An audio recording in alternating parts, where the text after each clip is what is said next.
235 पृष्ठ नंबर 9वां अध्याय। श्री भगवान ने कहा, तुझ निंदा रहित को ये फिर परम गोपनीय ज्ञान विज्ञान से तो मैं कहूँगा। जैसे हमारी बुद्धि में अभी बात बैठ नहीं रही है, पढ़ तो रहे हैं, अध्ययन तो कर रहे हैं, बार बार चिंतन भी कर रहे हैं, मगर जो जगह बुद्धि में मिलनी चाहिए अभी नहीं मिली है, अभी बुद्धि तर्क कर रही है। अर्जुन को भी ये कहते हैं प्रभु कि अब तू और सुन ले, मेरे से समझ ले, ज्ञान विज्ञान की बात मैं तेरे को कहूँगा क्योंकि तू मेरा प्रिय है, जिसको जानकर तू अशुभ पाप से मुक्त हो जाएगा। ये विद्याओं में राज विद्या उत्तम विद्या है, ये उत्तम रहस्य है, ये पवित्र है और श्रेष्ठ है, ये प्रत्यक्ष में अनुभव में आने योग्य है, ये धर्ममय है, ये अविनाशी है और कर्म में लाने में अति सुगम है। हे परंतु जो जन इस धर्म में श्रद्धा नहीं रखते, मैं मुझे ना पाकर मृत्यु और संसार के मार्ग में ही बार बार फिरते रहते हैं। जो श्रद्धा नहीं रखते, मेरा अनन्य चिंतन नहीं करते, मैं बार बार फिर उनको आना होता है इस मृत्यु लोक में। वह ज्ञान ये है कि ये सब जगत मुझ अप्रकट स्वरूप से फैलाया गया है, सब भूत मेरे आश्रित हैं और मैं उनके आश्रय पर नहीं हूँ। मुझ में सब भूत नहीं है, ऐसा भी एक प्रकार से कहा जा सकता है, परंतु तू मेरे योग के ऐश्वर्य को देख। मेरा आत्मा प्राणियों को पालने वाला, भूतों में उत्पन्न करता और भूतों में रहता है। जैसे सर्वत्र जाने वाला महान बाजू आकाश में स्थित है, ऐसे ही सब भूत मुझ में रहते हैं, ऐसा तू धारण कर। हे कुंती के पुत्र, कल्प के क्षय होने पर सब भूत मेरी ही शक्ति में समा जाते हैं। कल्प के आदि में मैं फिर उनको उत्पन्न करता हूँ। ऐसे सभी वचनों में विश्व आत्मा का भाव रूप अभिव्यक्त का ही प्रकाश है। जैसे जंतर विशेष पर दूर देश के शब्द स्फुरित होते जाते हैं, इसी प्रकार परमात्मा के धाम की वाणी भी कभी कभी किसी मुख्य यंत्र से स्फुरित हो जाया करती है। पार ब्रह्म से एकता प्राप्त करने पर उस परमात्मा के पद को ही वर्णन होने लग जाया करता है। किसी भी देश में किसी समय भगवान की अभिव्यक्ति का होना बुद्धिगम में युक्ति युक्त और अनुभवगत वार्ता है। अपनी शक्ति के आधार से अपनी प्रवृत्ति को आश्रित करके इन भूतों के संपूर्ण समूह को मैं अवश्य बार बार उत्पन्न करता रहता हूँ। हे धनंजय, यद्यपि सृष्टि रचना ही भी कर्म से ही की जाती है, तथापि उन कर्मों में उदासीन की भांति असक्त रहने वाले मुझको वे कर्म नहीं बांधते। मैं उन कर्मों के राग द्वेष से रहित होकर अपने स्वत सिद्ध स्वभाव से करता हूँ, इसलिए निर्लेप बना रहता हूँ। प्रभु कहते हैं, मैं कर्ता होते हुए भी अकर्ता हूँ, क्योंकि मैं किसी कार्य में लिप्त नहीं होता हूँ। मैं स्वभाव से अपने कार्य कर रहा हूँ और पक्षपात रहित होकर करता हूँ। हे कुंती पुत्र, मेरे अध्यक्षपन से जगत का मूल कारण प्रकृति जगम स्थावर जगत को जन्म देती है और इसी हेतु से जगत का चक्कर घूम रहा है। प्राणियों के महेश्वर स्वरूप मेरे परम भाव को ना जानते हुए मूर्खजन मनुष्य तन में रहने वाले मुझको भली प्रकार नहीं जानते। वे व्यर्थ आशा वाले, व्यर्थ कर्मी, व्यर्थ ज्ञानवान, विपरीत चित्त वाले, मोहने वाली राक्षसी और आसुरी प्रकृति के स्वभाव के आश्रित हैं।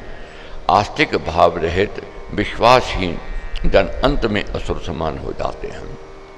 परंतु महात्मा लोग, हे पार्थ, अपने देवी स्वभाव में अस्तित्व बुद्धि में रहते हुए भूतों के आदि और अविनाशी को जानकर एक मन से मुझको भजते हैं। मैं सदा मुझ में मिले हुए दृढ़ बातों वाले, निरंतर गुण कीर्तन करते हुए, संयम में रहते हुए और नमस्कार करते हुए मुझको आराधते हैं। और दूसरे उपासक जन, परमात्मा एक है, सबसे पृथक है, अनेक प्रकार से विद्यमान है और सब और मुख वाला है, ऐसे भावयुक्त ज्ञान रूप यज्ञ से पूजन करते हुए मुझको आराधते हैं। सब प्रकार से शोक में अपनी प्रेरणा दिखाते हुए महाराज ने कहा, यज्ञ करने का संकल्प मैं हूँ, यज्ञ भी मैं ही हूँ, यज्ञ की हवि मैं हूँ, यज्ञ की वनस्पति व यज्ञ अन्न मैं हूँ, मैं मंत्र हूँ, मैं घृत और मैं अग्नि हूँ, हवन किया हुआ द्रव्य भी मैं हूँ।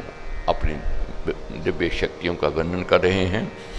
और इस जगत का पिता माता धारण करता और पिता मैं ही हूँ। जानने योग्य पवित्र ओंकार ऋक यजु और सामदेव भी मैं ही हूँ। इनमें मेरा ही प्रकाश, मेरी ही प्रेरणा है। मनुष्यों में गति, प्राणियों का पालक, प्रभु साक्षी निवास, शरण हतैषी मैं हूँ। उत्पत्ति, प्रलय, स्थिति, आश्रय और अविनाशी बीज प्रेरक कारण मैं हूँ। सूर्य के रूप में मैं ही तपता हूँ, वर्षा को रोकता और बरसाता मैं हूँ। अमृत और मृत्यु प्रकट और अप्रकट, हे अर्जुन मैं ही हूँ। सब परिवर्तनों में और विकासों में एक ही विश्वव्यापी नियम काम कर रहा है। सारे कारण कार्य जगत में भगवान का आदि प्रेरक संकल्प ही परिणाम मात्र का कारण हो रहा है। इस विशाल ब्रह्मांड वृक्ष का बीज ईश्वरीय संकल्प है। तीनों वेदों के ज्ञाता, सोम रस पाने वाले पाप रहित जन यज्ञों को मुझे पूज कर स्वर्ग की गति की प्रार्थना करते हैं। वे याजक पुण्य रूप देवलोक को पाकर स्वर्ग के दिव्य देवभोगों को भोगा करते हैं। वे वहाँ महान स्वर्ग लोक भोगकर पुण्य कर्म फल समाप्त हो जाने पर फिर मृत्यु लोक में आ जाते हैं। इस प्रकार त्रय धर्म वाले फलों की कामना सहित इस जन्म मरण के चक्कर में पड़े रहते हैं। जो अन्य भावयुक्त जन मुझको चिंतन करते हुए मुझे आराधते हैं, उन सदा मुझ में रहने वाले उपासकों का योगक्षेम मैं चलाता हूँ। हे कुंती पुत्र, जो भी श्रद्धा युक्त अन्य भक्त अन्य देवताओं का पूजन करते हैं, वे भी अवधि से मुझे ही पूजते हैं। प्रभु कहते हैं, जो मेरा पूजन करते हैं, मेरी शरण में आते हैं, उनका योगक्षेम मैं करता हूँ। और अज्ञानता के कारण अन्य देवी देवताओं के माध्यम से मेरी ओर आते हैं, वे भी मेरा ही पूजन अविधि से करते हैं। क्योंकि मैं ही सब यज्ञों का भोक्ता और प्रभु भी हूँ। मैं अन्य देव पूजक वास्तव में मुझे नहीं जानते, वे अन्य देव पूजक वास्तव में मुझे नहीं जानते, इस कारण अदृश्य से गिर जाते हैं। वे जन्म मरण से पार नहीं पा सकते। अग्नि आदि देवों के पूजन के व्रतों वाले देवलोक को जाते हैं। पितरों को पूजन करने वाले व्रती प्रेतलोक को पाते हैं। भूतों के पूजक भूत लोकों को प्राप्त होते हैं और मुझको पूजन करने वाले मुझे प्राप्त करते हैं।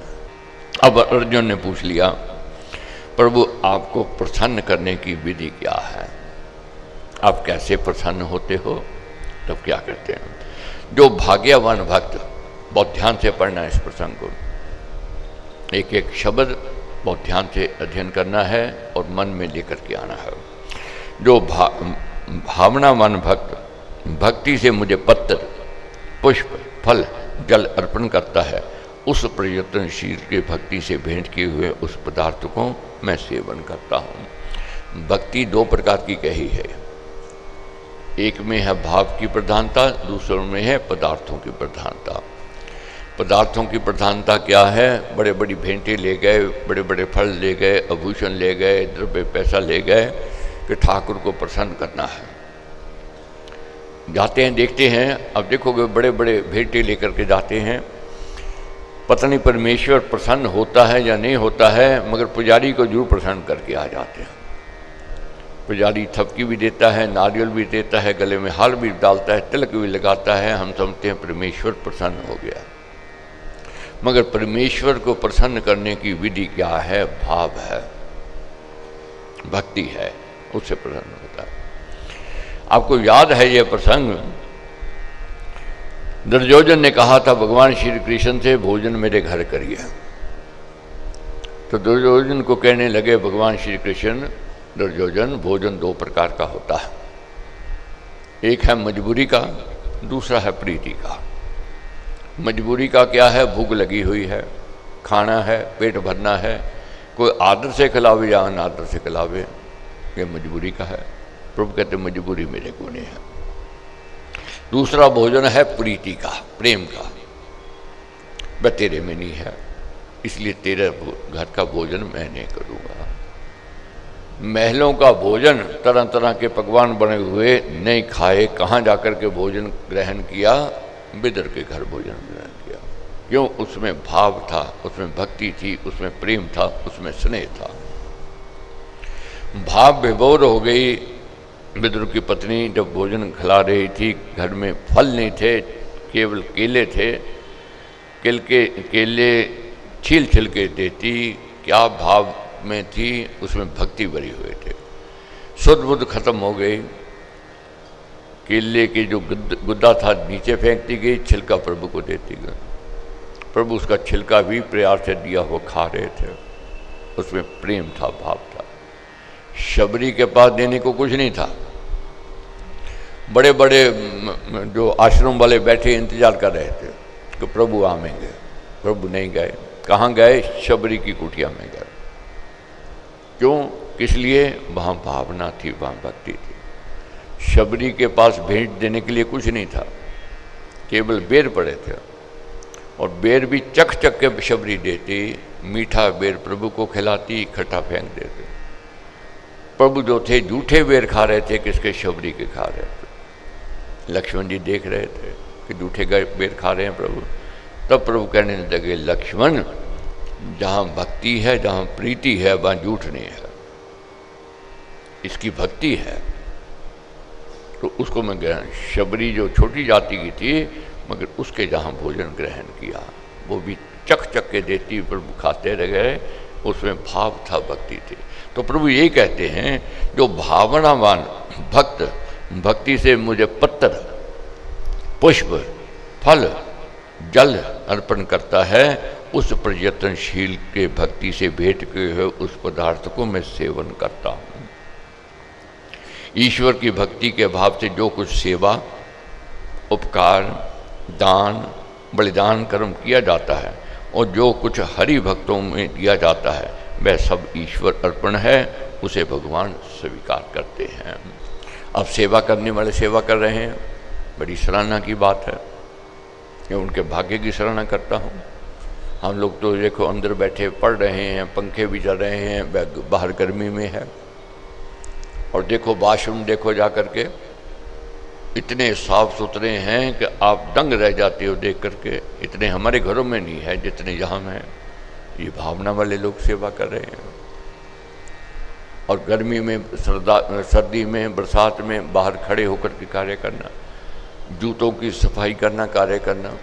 कितने गंदे गंदे जूते आते हैं, मगर साफ़ सुथरे करके रख देते हैं, और जब पहनते हैं पहचान नहीं होती कि ये हमारे या किसी और के हैं। ये सेवा भाव है। तो प्रभु कहते हैं कि ईश्वर की भक्ति से जो कुछ सेवा, उपकार, दान, बलिदान कर्म किया जाता है, जो कुछ हरि भक्तों को दिया जाता है, वह सब ईश्वर अर्पण है। ये सेवा ईश्वर अर्पण है। परमेश्वर इससे प्रसन्न होते हैं, उसे भगवान स्वीकार करता है। ईश्वर अर्चन की यह भी विधि है कि हे कुंती पुत्र, जो कार्य तू करता है, जो खाता है, जो तू होम करता है, जो तू दान देता है, जो तू तपता है, वह सब मुझे अर्पण करते हैं। यहाँ तक कह दिया, जो तू खाता है, और जो तू खाता है, जो तू होम करता है, जो दान देता है, जो तप करता है, वह भी मुझे अर्पण करते हैं। अब सो जाती खा हम रहे, अर्पण उसको कैसे? ये भाव होना चाहिए कि हे परमेश्वर, तेरे दिए हुए शरीर को चलाने के लिए मैं अन्नपान कर रहा हूँ। ये शरीर उसका है, मेरा नहीं है, तेरा है। इस तेरे शरीर को चलाने के लिए ये अन्नपान मैं ग्रहण कर रहा हूँ। ऐसा व्यक्ति जो है निराहारी कहा गया है। भोजन तो कर रहा है, जीव के स्वाद के लिए नहीं कर रहा है, इस शरीर को चलाने के लिए कर रहा है। हम दान तो दे रहा है, मगर ये सोच के दे रहा है कि तेरा तेरे अर्पण, तूने मेरे को दिया, तूने मेरे को ट्रस्टी बनाया, तूने मेरे को इस लायक बनाया, ये तेरा दिया हुआ द्रव्य है, पैसा है, मैं तो केवल निमित्त मात्र हूँ। ये दान दे रहा है, इसमें परमेश्वर खुश होते हैं, प्रसन्न होते हैं जो उसको अर्पण कर देता है। ये धारणा कर कि ईश्वर आदेश पालन करता हूँ, मैं तदर्थ खान पान आदि किया करता हूँ। इस प्रकार अपने कर्तापन का अभिमान ना कर स्वार्थ रहित हो जा, यही उत्तम समर्पण है। स्वार्थ रहित होना है, यही उत्तम समर्पण का है। कर्म तो हम कर रहे हैं, ये कह करके करना है कि परमेश्वर तेरी ड्यूटी, तेरा आदेश पालन करते हुए कर्म कर रहे हैं। तूने जिस जाति में, जिस धर्म में, जिस समाज में, जिस परिवार में भेजा है, तूने जो हमारी ड्यूटी लगाई है, उस ड्यूटी को कर रहे हैं। तेरा तेरे अर्पण है, तेरे समर्पण है। और व्यक्ति कर्म करता हुआ भी, करता होता भी अकर्ता हो जाता है, क्योंकि कोई स्वार्थ से नहीं कार्य कर रहा है, अपनी ड्यूटी से कर रहा है। इस प्रकार सब कर्म मुझे समर्पण कर देने से तू शुभ अशुभ कर्मों के फलों से और कर्मों के बंधन से मुक्त हो जाएगा। कर्म करते करते कभी गलती भी हो जाती है, भूल चूक भी हो जाती है, पाप अपराध भी हो जाता है। कोई क्रिया ऐसी नहीं है जिसमें दोष नहीं है।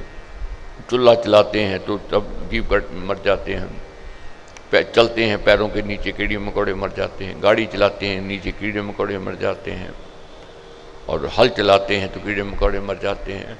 तो अगर पाप भी हो जाए, अगर आप कर्मयोगी हो, कर्तव्य कर्म कर रहे हो, तो पापों से मुक्त प्रभु कहते हैं मैं उनको कर देता हूँ। इसी समर्पण रूप संन्यास योग से युक्त होकर मुक्त होने पर तू मुझको ही पाएगा। प्रभु कहते मैं सब प्राणियों में स्वभाव में रहता हूँ,